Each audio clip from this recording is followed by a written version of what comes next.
अस्सलाम वालेकुम। मेरा नाम है दानिश मकसूद और आप देख रहे हैं मेरा YouTube channel Dawn news editorials. आज है 26 अगस्त 2020 और आज जो है मैं आपसे पीएमएस का इंग्लिश पेपर जो आया है उसमें जो ईडियम्स आए हैं 12 वो आपसे डिस्कस करूँगा।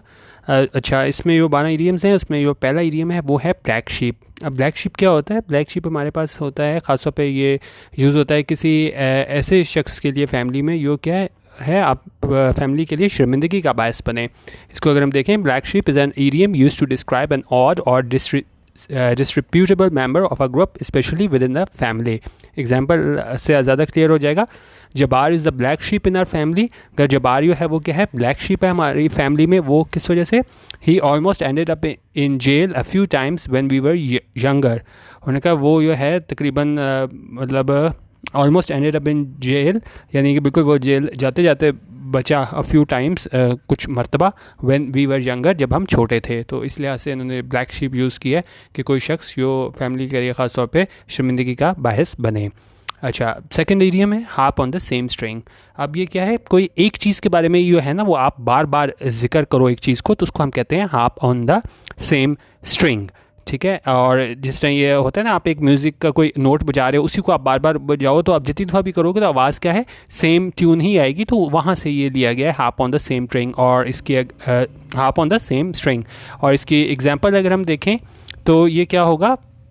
Mark is always harping on the same string about how little money he makes. उन्होंने कहा मार्क हमेशा जो है वो यही बात बार बार कहता रहता है कि वो कितना कम कमाता है।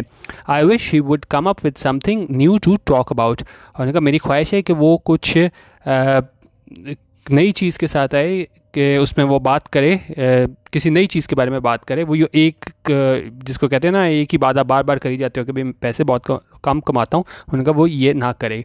ठीक है। और एक और एग्जांपल अगर हम देखें, I get it, you don't like your job, quit harping on the same string. उन्होंने कहा ठीक है, मुझे पता चल गया है कि तुम्हें अपनी जॉब पसंद नहीं है, quit harping on the same string, कि बार बार एक ही बात कहना कि भाई मुझे अपनी जॉब पसंद नहीं है, इसको कहना छोड़ दो। ठीक है। तो ये हमारे पास था harp on the same string, जब एक ही चीज़ आप बार बार कहते हो। तो तीसरा हमारे पास है at cross purposes. At cross purposes ये होता है कि जब दो लोग जो है ना वो एक दूसरे को समझ ना पा रहे हो, क्योंकि वो दोनों मुख्तलिफ चीज़ों के बारे में बात कर रहे हो और उन्हें इस बारे में क्या है वो रियलाइज़ ना करें। जिस तरह ये देखें, इफ़ टू और more people are at cross purposes they do not understand each other because they are talking about different subjects without realizing this. Example, I think we have been talking at cross purposes. इनका मेरा ख्याल है कि हम जो है वो क्या बातचीत किस तरह करें at cross purposes.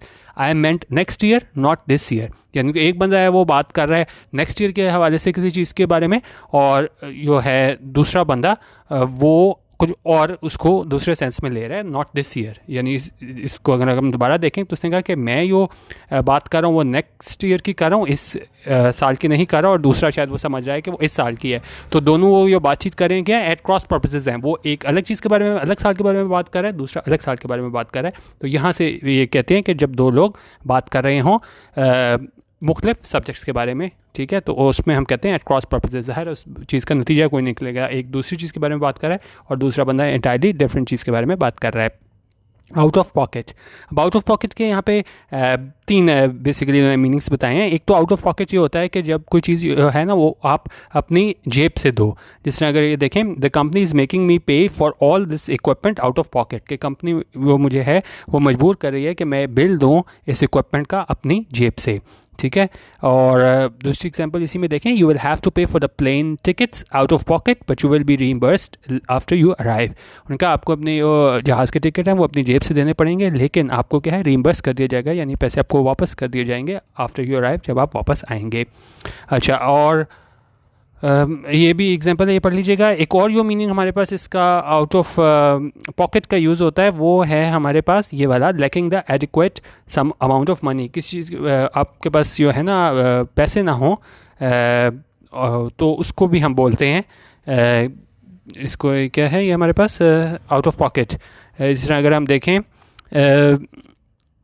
The out of pocket costs, अच्छा नहीं ये हो गया था, ये वाला हम देख रहे थे lacking the adequate amount of money. और इसकी एग्जांपल अगर हम देखें, I get paid next week, यानी कि मुझे जो है वो पैसे नेक्स्ट वीक यानी अगले हफ्ते दिए जाएंगे।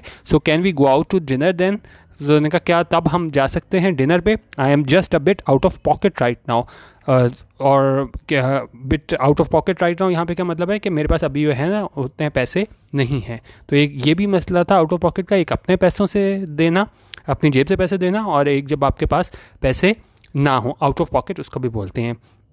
एक और एग्जांपल इसी की देखें, the CEO drain the companies accounts and flood the country with the money living behind out of pocket clients and investors. Out of pocket clients कौन से हो गए? जिनके पास क्या है, पैसे नहीं बचे। अच्छा, और तीसरी चीज़ हमारे पास होती है आउट ऑफ पॉकेट को हम अनअवेलेबल, कोई बंदा जो है ना खासतौर पे डेस्क पे और फ़ोन पे मौजूद ना हो, अनअवेलेबल हो, तो वहाँ पे भी हम उसको आउट ऑफ पॉकेट बोलते हैं। जिस तरह एग्जांपल देखें, Janet is out of pocket right now but I can give her a message. Janet जो है वो क्या है, वो अवेलेबल नहीं है अभी, लेकिन मैं हूँ, आप उसे जो है वो मैसेज दे सकता हूँ। ठीक है। 5th idiom हमारे पास आज जो आया है पेपर में हमारे पास PMS के, वो है put something on the market. अच्छा, कोई चीज़ जो है वो आप उसको अवेलेबल करें बाज़ार में, मार्केट में, मतलब परचेज़ के लिए कि लोग उसको ख़रीद सकें। जिस तरह ये देखें, to make something typically a house available for purchase. और एग्जांपल देखें, they had to put their house on the market, उन्हें जो है वो अपना जो घर है वो बेचना पड़ा। After Jawad lost his job, तो उसके बाद जो है ना इन्हें अपना घर बेचना पड़ा। तो बेसिकली इसका यहाँ पे हमारे पास मतलब क्या हो जाएगा, किसी चीज़ को आप मार्केट, इसी तरह है ना कि अगर आप इसको मार्केट में लेके जा रहे हो तो ज़ाहिर है उसको आप बेच रहे हो। तो ये भी यहाँ पे यही है कि आप जब यू है to make something typically a house available for purchase, जिस तरह ये मार्केट है कि आप मार्केट लेके जाओ, ज़ाहिर है वो आप बेचने के लिए ही लेके जाते हो, तो वहाँ पे ये यूज़ होता है put something on the market. To rough it, to rough it का मतलब होता है कि आपको वैसी ज़िंदगी गुजारनी पड़े जहाँ पे क्या है, आपके पास राहत ना हो, आपके पास जो है ना वो आसाइशें ना हो जो नॉर्मली आपके पास होती हैं। To rough it.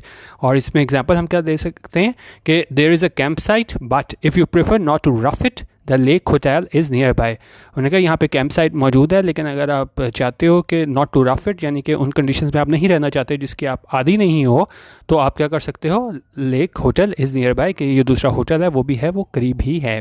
To speak of, to speak of होता है कि किसी सिग्निफिकेंट और वर्थ वाइल अहम चीज़ के बारे में बात करना। ठीक है, इसको हम क्या कह सकते हैं, we have had no support to speak of. तो उन्होंने कहा मतलब कि हमारे पास कोई सपोर्ट नहीं थी टू स्पीक ऑफ, कि कोई सिग्निफिकेंट और वर्थ वाइल नेचर की हमारे पास सपोर्ट नहीं थी।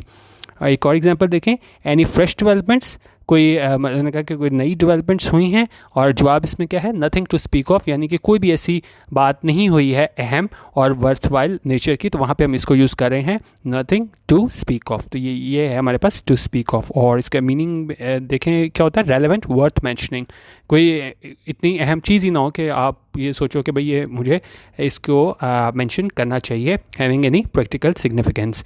और एक और लास्ट एग्जांपल देख लेते हैं ताकि आपको ज़्यादा क्लियर हो जाए। टू स्पीक ऑफ, तो इस कह रहे हैं कि there are no new ideas to speak of in this movie, क्योंकि इस जो मूवी है उसमें क्या है, कोई भी न्यू आइडियाज़ नहीं है टू स्पीक ऑफ यानी कोई रेलेवेंट, कोई अहम और प्रैक्टिकल सिग्निफिकेंस के आइडियाज़ नहीं हैं इस फिल्म में। ठीक है, आठवां हमारे पास है all the rage. All the rage होता है कि वेरी पॉपुलर और फैशनेबल। उनका if something is all the rage it is very popular and fashionable. The 1950s look is all the rage at the moment. उनका जो 1950s की look है वो क्या है, is all the rage at the moment, यानी कि इस वक्त वो बहुत ज़्यादा पॉपुलर है। नौवां हमारे पास इडियम पेपर में आया था PMS के, वो था शेक इन वंस शूज़। ये होता है कि जब आप बहुत ज़्यादा नर्वस हो, खौफज़दा हो, और वो आप नज़र भी आ रहा हो कि आप बहुत ज़्यादा खौफज़दा हो, तो उन्होंने कहा that poor kid is shaking in his shoes up there on stage, कि वो जो बच्चा था वो क्या है, वो शेकिंग इन हिज शूज़, यानी कि वो बड़ा नर्वस था, परेशान था, अप देयर ऑन स्टेज, जब वो स्टेज पे था। और एक और एग्जांपल देखें, I may seem confident when I am leading a training seminar. उनका ऐसा हो सकता है, लगता हो कि मैं बड़ा कॉन्फिडेंट हूँ कि जब मैं यूँ हूँ लीड कर रहा हूँ training seminar, but I am really shaking in my shoes most of the time. का ज़्यादा टाइम मैं क्या हूँ, शेक कर रहा होता हूँ इन माई शूज़, यानी कि बहुत नर्वस होता हूँ मोस्ट ऑफ द टाइम। इनका ज़्यादातर टाइम पे जो है वो बहुत नर्वस होता हूँ। तो बेसिकली ये था हमारे पास शेक इन वन शूज़, जब आप नर्वस होते हो और आप नज़र आ रहे होते हो कि वाकई आप बहुत ज़्यादा परेशान हो। डेड लेटर, डेड लेटर है हमारे पास, ये होता है कि कोई एक लॉ और एग्रीमेंट हो ना, उसको तब हम कहते हैं डेड लेटर, के लोग उस पर तवज्जो ना दे रहे हों और वो एग्जिस्ट करता हो, लॉ जो है ना उसको रिपील ना किया गया हो। जिस तरह एग्जांपल देखें, in this conflict international humanitarian law is a dead letter, क्योंकि अब काफ़ी ज़्यादा उसको जो है वो नहीं किया जाता, फॉलो नहीं किया जाता, ओबे नहीं किया जाता। तो ये इसको इन्होंने उसको एग्जांपल दिया इंटरनेशनल ह्यूमैनिटेरियन लॉ को, तो ये बिल्कुल ऐसा ही है जैसे डेड लेटर है, क्योंकि लोग इसको जो है उस पर अटेंशन नहीं देते, तवज्जो नहीं देते और इसको फॉलो नहीं करते। तो उसको इंटरनेशनल ह्यूमैनिटेरियन लॉ को डेड लेटर कहा गया है। Cut someone dead, cut someone dead होता है आप किसी को बिल्कुल इग्नोर करो जानते बूझते, ठीक है। कोई शख्स आपको जानता भी हो लेकिन वो प्रिटेंड करे कि वो आपको नहीं जानता, तो एक तरह से आप इसको ये भी कह लें कि ज़ाहिर है ये ऐसे यूज़ होता है कि कोई आपकी इंसल्ट हुई है, क्योंकि जानते बूझते दूसरा बंदा आपको जो है वो पहचानने से इनकार कर दे, ठीक है। जिस तरह अगर करें टू प्रिटेंड, और वो दूसरा बंदा है वो जाहिर करे, नॉट टू सी और रिकग्नाइज समवन, कि उसने नहीं देखा और या पहचाना किसी को, दैट यू नो, जो जिसे वो जानता हो, और टू रिफ्यूज़ टू टॉक, और वो इनकार कर दे बात करने से, टू देम, उनके साथ। और एग्जांपल देखें, I shouted hello but she cut me dead, उनका मैंने मतलब हेलो कहा लेकिन क्या हुआ, शी कट मी डेड, और इसका क्या मतलब है कि उसने जो है वो बिल्कुल पहचानने से ही इनकार कर दिया और बिल्कुल इग्नोर कर दिया, ठीक है। Beside the mark, beside the mark मतलब होता है कोई चीज़ जो है वो इसको हम बिसाइड द पॉइंट भी बोलते हैं और इररिलेवेंट भी बोलते हैं। अगर हम इस तरह बोलें, एग्जांपल से क्लियर होगा आपको, I do love the apartment, उन्होंने कहा ये जो अपार्टमेंट है वो मुझे पसंद है, but that is beside the mark. Beside the mark क्या होता है, इररिलेवेंट, लेकिन ये चीज़ बिल्कुल इररिलेवेंट है कि मुझे बिल्कुल ठीक है पसंद है अपार्टमेंट, लेकिन ये चीज़ बिल्कुल इररिलेवेंट है बिकॉज क्योंकि I don't have enough money for a security deposit right now, क्योंकि मेरे पास अब इतने पैसे नहीं हैं कि मैं सिक्योरिटी डिपॉजिट अभी दे सकूं, ठीक है। तो ये क्या था हमारे पास, बिसाइड द मार्क, कि कोई चीज़ जो हो वो इररिलेवेंट हो। तो उन्होंने कहा बिल्कुल मुझे पसंद है अपार्टमेंट लेकिन ये चीज़ इररिलेवेंट है, ठीक है, क्योंकि ज़ाहिर है जब तक आपके पास पैसे ही नहीं है डिपॉजिट के लिए तो आप दे नहीं सकते, तो आपको चीज़ पसंद है या नहीं है तो ये मानी नहीं रखती। अच्छा, आज मैंने आपको PMS में आने वाले तमाम 12 ईडियम्स कराए थे, और अगर आप लोगों ने पेपर दिए तो आप कमेंट ये भी कर सकते हैं कि आपके कितने ईडियम सही हैं, और जो जिस तरह आपने बनाए हैं सेंटेंस तो वो भी आप कमेंट में लिख सकते हैं कि आपने क्या इसके सेंटेंस बनाए थे इन ईडियम्स के, ठीक है। बाकी वीडियो देखने का बहुत शुक्रिया। इसका PDF भी मैं आपको दे दूंगा। आप यूट्यूब पे मेरा चैनल है डॉन न्यूज़ एडिटोरियल्स, वहाँ डिस्क्रिप्शन से इसका PDF ले सकते हैं। वीडियो देखने का बहुत शुक्रिया। अल्लाह हाफिज़ और पाकिस्तान जिंदाबाद।